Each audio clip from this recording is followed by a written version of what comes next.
Dans cette vidéo, je vais te révéler 10 mensonges sur le freelancing, 10 gros mensonges sur le freelancing. Il y a tout un tas de bêtises qui sont dites sur le sujet. Il y a des gens qui font miroiter des trucs complètement absurdes. Et tu le sais si tu me suis depuis un certain temps, le bullshit, c'est pas trop le style de la maison. Je vais rétablir la vérité pour t'aider à te préparer, parce que tu vas devoir surmonter des obstacles, certaines difficultés en tant qu'indépendant, donc il vaut mieux anticiper ça, être prêt mentalement pour pouvoir augmenter ses chances de succès. Juste avant de te parler de tout ça, je t'invite à mettre un gros pouce sous la vidéo pour me montrer que ce genre de contenu te plaît, et pour me montrer que les contenus sans bullshit ajouté te plaisent aussi. Abonne-toi si ce n'est pas déjà fait, j'ai des centaines de vidéos sur la vente, le marketing, l'entrepreneuriat de manière générale, donc ça devrait te plaire, j'en suis même certain. Et dernière chose, active la cloche de notification aussi pour ne pas rater mes prochains contenus, je publie une vidéo par semaine. Alors, le premier mensonge dont je voulais te parler, c'est le mensonge qui consiste à dire n'importe qui peut devenir freelance et réussir facilement. Alors ça, c'est le truc que tu entends le plus sur les réseaux, dans la bouche de ceux qui parlent de freelancing. C'est facile, il suffit de bosser, d'être motivé, etc. Alors, très honnêtement, c'est pas pour tout le monde. Tout le monde ne peut pas devenir freelance. Il faut un certain état d'esprit. Il faut privilégier la liberté par rapport à la sécurité. Moi, j'ai plein d'amis qui ne peuvent pas devenir freelance. J'ai plein de connaissances qui ne peuvent pas devenir freelance parce qu'elles ne le veulent pas en fait. Mais même si elles le voulaient, elles ne pourraient pas parce que ça nécessite un certain état d'esprit. Et c'est même pas une question de motivation. C'est-à-dire que ça va au-delà de ça. On a énormément de galères quand on démarre en général. En tout cas, quand on se fait pas aider, et il faut vraiment être très fort mentalement. Il y a des, tu vois, je vais pas te parler il y a les impayés, il y a le fait de trouver des clients. Il faut vraiment avoir très envie de devenir indépendant pour y arriver. Et moi, je croyais au début aussi que n'importe qui pouvait devenir freelance, etc. Je comprenais pas. Pourquoi tout le monde ne se lançait pas? C'est vraiment un truc au départ quand t'as pas beaucoup d'expérience dans le domaine, tu te dis mais pourquoi tout le monde le fait pas? En fait c'est pas si compliqué. Et en fait tu vois les galères, etc. et tu te rends compte que c'est pas fait pour tout le monde, quoi. Donc ça c'est le premier mensonge. Non, désolé, n'importe qui ne peut pas devenir freelance. En général on te dit ça pour te vendre un truc derrière. Moi, je suis très clair, tout le monde ne peut pas, tout le monde ne devrait pas, et c'est très bien comme ça d'ailleurs. Autre mensonge, vous pouvez travailler quand vous voulez, quand vous êtes freelance, ça c'est le truc classique. Alors évidemment, tu as plus de liberté au niveau de ton emploi du temps, de ta gestion, de ton planning, mais travailler quand tu veux, pas vraiment, dans le sens où, en fait, si tu veux vraiment avoir du succès en tant que freelance, en tant qu'indépendant de manière générale, il faut avoir un planning en béton. Moi, je fais mes vidéos, tu vois, à des heures bien précises. Je sais exactement ce que je fais à tel ou tel moment de la journée. Au départ, tu peux être un peu en mode YOLO, en mode freestyle, mais tu vas vite te rendre compte que c'est une vraie galère si tu fais ça, que tu vas être sans arrêt sous l'eau, etc. Donc, en principe, tu peux travailler quand tu veux, mais c'est une très mauvaise idée de faire ça un peu à l'arrache, de dire ouais, aujourd'hui je travaille pas, demain je travaillerai, parce qu'à la fin tu finis par bosser le week-end, pendant les vacances, etc. Donc encore un mytho. Troisième mensonge, vous pouvez gagner autant d'argent que vous le souhaitez. Alors il faut être très clair là-dessus. Quand tu es freelance, tu échanges ton temps contre de l'argent. Moi j'aide des personnes à sortir de ce modèle-là, à ne plus vendre leur temps. Voilà, à ne plus échanger leur temps contre de l'argent. Mais quand tu es freelance, quand tu es freelance en rédaction web, en traduction, en community management, peu importe, tu vends ton temps. Donc en fait, tu as 24 heures dans une journée et en général, les gens ne bossent pas 24 heures, ils bossent 24 heures c'est une journée entière, hein. Mais un freelance en général, il bosse 7-8 heures maximum et donc tu es forcément plafonné parce que si par exemple tu pratiques un taux journalier moyen de 300 euros, c'est vraiment le minimum, tu peux facturer 300 euros par jour. Donc voilà, tu peux pas aller au-delà de ça et tu vas travailler généralement maximum, si t'es un fou furieux, tu vas bosser 7 jours par semaine. Donc tu peux faire le calcul, mais en réalité, tu as aussi des temps morts. Tu as des jours où tu vas pas travailler, tu as des jours où tu vas pas avoir de clients, mais théoriquement, voilà, il faut bien comprendre que tu es limité par ton temps de travail. Et en plus, voilà, si tu veux pas finir en burn-out, tu vas pas passer tes journées à bosser non plus. Donc, si tu appliques le modèle classique du freelancing, tu vas être plafonné. Tu peux pas gagner autant que tu le souhaites. Il va falloir pour ça changer de modèle, appliquer un modèle plus de consulting premium comme ce que j'enseigne souvent. D'ailleurs, si ce genre de sujet te plaît, si tu as envie aussi de savoir comment trouver plus de clients, etc. en tant que freelance, tu as mes emails secrets en description. Tu as le lien d'inscription en description. Tu peux aussi cliquer sur le i et en t'inscrivant, c'est très simple. Tu vas recevoir chaque matin à 9 h un email rempli de conseils, de méthodes, d'astuces pour trouver plus de clients et pour facturer tes services à prix d'or.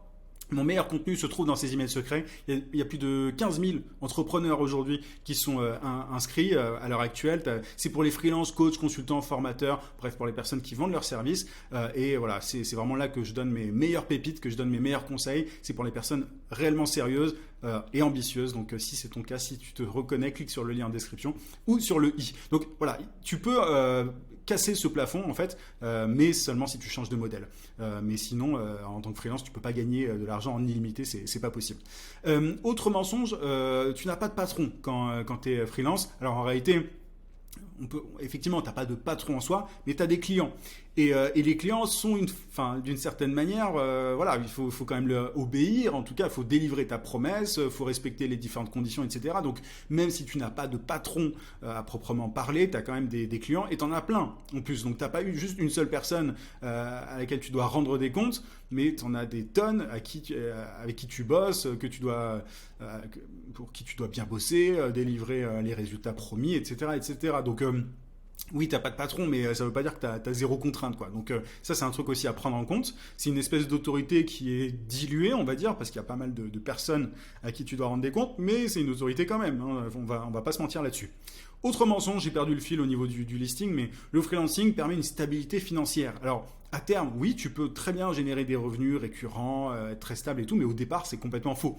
Ceux qui te font croire que dans les premiers mois, oui, tu peux gagner facilement minimum 3 000 euros par mois. Non, enfin, au départ, tu galères, c'est très instable. Il y a un mois, tu vas bien gagner, il y a un autre mois où tu vas peu gagner. D'ailleurs, je te parle des freelances débutants, mais il y a même des freelances qui le sont depuis bien plus longtemps, qui ont une certaine expérience et qui galèrent, qui sont sur des montagnes russes parce qu'ils n'ont pas de système d'acquisition client, ils n'ont pas de méthode de prospection, etc. C'est pour ça que ce sont des sujets que j'aborde très souvent dans mes emails secrets dont je te parlais, dont tu as le lien en description. Mais c'est un truc vraiment, tu peux avoir une certaine stabilité financière si tu as le bon modèle business, si tu as les bons systèmes d'acquisition client aussi, mais sinon, en général, la plupart des freelances galèrent à ce niveau-là, on va être très clair là-dessus.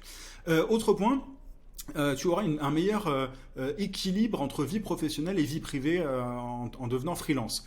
Au départ, encore une fois, c'est faux. Et même, il y a beaucoup de gens qui bossent le week-end, je l'évoquais un peu précédemment, mais le week-end, pendant les vacances, mais parce qu'ils sont sans arrêt en train de répondre à la demande. C'est-à-dire que quand tu n'as pas de système d'acquisition client, quand tu n'as pas de système pour générer des clients en continu, bah, dès que quelqu'un va être intéressé par tes services, même si c'est en négociant tes tarifs, etc., tu vas vouloir le prendre. Tu vas vouloir prendre ses clients.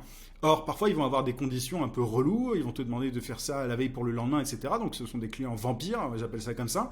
Et parfois, tu vas devoir prendre sur tes soirées, sur tes week-ends, sur tes vacances, etc. Donc, l'équilibre vie pro, vie perso, c'est un mythe. Et puis, je vais même te dire un truc. Quand tu aimes vraiment ce que tu fais, par la suite, parfois ça peut empiéter. C'est-à-dire que moi, le week-end, parfois, j'ai pas à bosser le week-end, j'ai pas besoin de bosser le week-end, mais je peux pas m'empêcher, tu vois, des fois de regarder certains trucs, de me former, de checker des choses, mais parce que j'aime ce que je fais. Donc voilà, il faut être conscient de ça. Au départ, quand tu es freelance et que tu n'as pas les bons systèmes, etc., tu vas forcément devoir empiéter sur ta vie perso. Et par la suite, si tu as un business qui tourne bien, bon, voilà, tu vas forcément vouloir aller au-delà de tes heures de travail classiques, quoi. Enfin, pas tout le monde, mais pour beaucoup de gens passionnés, c'est le cas. C'est facile de trouver des clients, ça c'est un autre mensonge qu'on entend souvent. Il suffit d'aller sur une plateforme de freelancing, etc. Bon, ça c'est un sujet que j'aborde très souvent, les plateformes, il ne faut pas en dépendre. Je connais plein de personnes qui ont dépendu des plateformes pendant un certain temps et qui ensuite se retrouvent sans clients. Donc l'idéal, je le répète, mais c'est de mettre en place des systèmes pour trouver des clients en continu. Mais ça demande du travail, il faut se former en marketing, il faut se faire accompagner. Tu vois, il faut creuser en fait ce sujet-là. Mais c'est pas parce que tu vas devenir freelance que les gens vont venir à toi, que les clients vont venir à toi tout seuls. C'est vraiment pas que ça se passe, malheureusement. Moi aussi, je l'ai cru au début, mais c'est beaucoup plus compliqué que ça. Il faut vraiment prendre en compte le marketing. Le marketing fait partie de ton métier quand tu es indépendant, quand tu deviens freelance. C'est pas un truc accessoire, c'est pas un truc à côté. C'est aussi important que ton expertise, que ton cœur de métier en lui-même. Autre mensonge, le freelancing est plus sûr que le salariat. Alors, ça, tu vois, pour le coup, moi, je ne suis pas d'accord non plus. C'est-à-dire que vraiment, si tu veux un job où tu es sûr d'être payé à la fin du mois avec pas mal d'avantages, etc., choisis le salariat. Même si, bon, tout ce qui est retraite, etc., on pourra en débattre longtemps, mais moi, je ne crois pas que les salariés aujourd'hui auront une grosse retraite à l'avenir. Je pense même qu'elle sera ridicule. Donc, on pourrait potentiellement se dire, OK, le freelancing, c'est plus sûr que le salariat, mais il faut quand même prendre en compte que tu dépends vraiment de toi-même, quoi. T'as pas de filet de sécurité. Quand tu es quand tu es malade, bah, tu te débrouilles, hein, concrètement. T'as pas, enfin, la retraite, elle est assez ridicule en réalité, donc il faut mettre aussi de l'argent de côté. Donc, il faut prendre en compte tous ces points-là, mais dire que le freelancing, c'est plus sûr qu'être salarié, bon, c'est fait pour faire plaisir aux gens, mais concrètement, c'est pas le cas. Tu es beaucoup plus libre quand tu as un bon modèle, que tu t'y prends bien, etc. Et tu peux avoir plus de sécurité, mais pour la majorité des freelances, ça n'est pas le cas. Tu vois, je fais souvent la différence entre la majorité des indépendants et une certaine minorité, parce que la majorité des freelances ne gagnent pas bien leur vie. Tu vois, ils gagnent, j'ai plus la moyenne des revenus en tête, mais ils ne gagnent pas leur vie en fait. La plupart des gens qui sont indépendants ne gagnent pas suffisamment pour en vivre. Donc il faut quand même être conscient de ça. Avant-dernier point, avant-dernier mensonge, vous n'avez pas besoin de beaucoup de compétences pour vous lancer.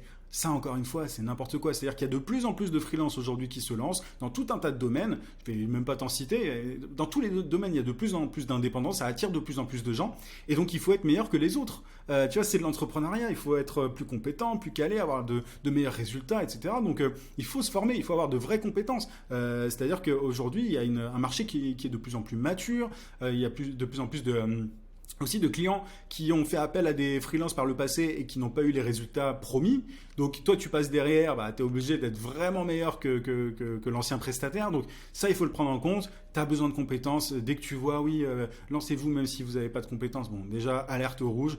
Je sais qu'il y a certains qui promettent notamment de devenir monteur vidéo, ce genre de truc, sans aucune compétence. Il faut vraiment être très très fort. Moi j'ai testé plein de prestataires et il y en a beaucoup qui n'ont pas le niveau et qui du coup perdent des clients ou ne peuvent pas facturer suffisamment. Donc garde ça en tête. Et dernier mensonge, vous pouvez prendre des vacances quand vous le souhaitez. Alors ça je l'ai un peu évoqué.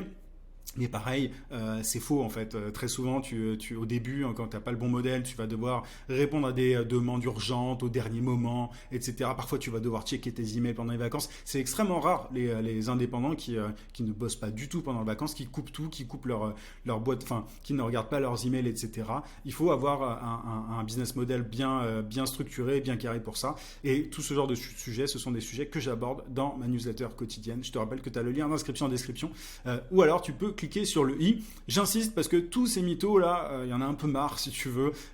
Il faut aller plus loin que ces espèces de préjugés. Enfin, c'est beau, ça fait rêver, c'est bien, c'est mignon, tu vois. Mais en réalité, si tu veux devenir indépendant, il va falloir aller au-delà du mignon et du rêve. Et si tu es prêt, c'est pour ça que je te parle de ma newsletter. Si tu es prêt, si tu fais partie de la minorité qui est prête à se retrousser les manches. Si cette vidéo t'a été utile, n'hésite pas à mettre aussi un pouce, à t'abonner à la chaîne si ce n'est pas déjà fait. Et si tu as un mensonge en tête que j'aurais oublié, n'hésite pas à me le dire en commentaire. J'en ai peut-être zappé certains, mais voilà, ça m'intéresse. En tout cas, je te souhaite plein de succès et je te dis à très vite. À plus.